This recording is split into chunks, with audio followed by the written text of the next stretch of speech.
তুমি ফারিয়াকে একটু সামলে নিও বন্ধু, আমি অফিসের কাজ শেষ করেই বাড়িতে যাব। কয়দিনের জন্য যাবা? জানি না, দেখি।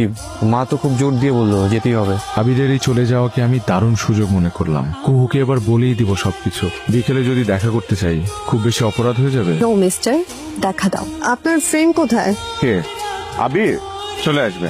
কুহু, একটা কথা। জি বলেন। কুহু, বলেন।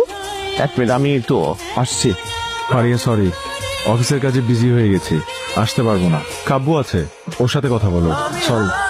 আপনার ফ্রেন্ড তো আসতে পারবে না। হ্যাঁ, বই আমাকেও টেক্সট করলো। তুমি যদি কখনো জানতে পারো যে তুমি যাকে ভালোবাসো সে একজন ভুল মানুষ, তাহলে কি করবে? মানে কি? এমনি এমনি এমনি এমন ফালতু কথা কেন বলবা? তোমার কি হয়েছে বলো তো? কিছু না। আরে আবির, কখন আসছো? তুমি কি মিষ্টি নাকি? হ্যাঁ, কোনো গুড নিউজ আছে নাকি? গুড নিউজ তো আছে, এই সাথে একটা ব্যাড নিউজ আছে। কি হয়েছে বলো তো? বাড়িতে গেলাম না, হ্যাঁ। তো আব্বা আম্মা ভাই বোন ওরা সব জোর করে। জোর করে? তুমি কি বিয়ে করে ফেলছো? উপায় ছিল না বন্ধু। ফারিয়া? ফারিয়ারে আমি কিছু বলতে পারবো না।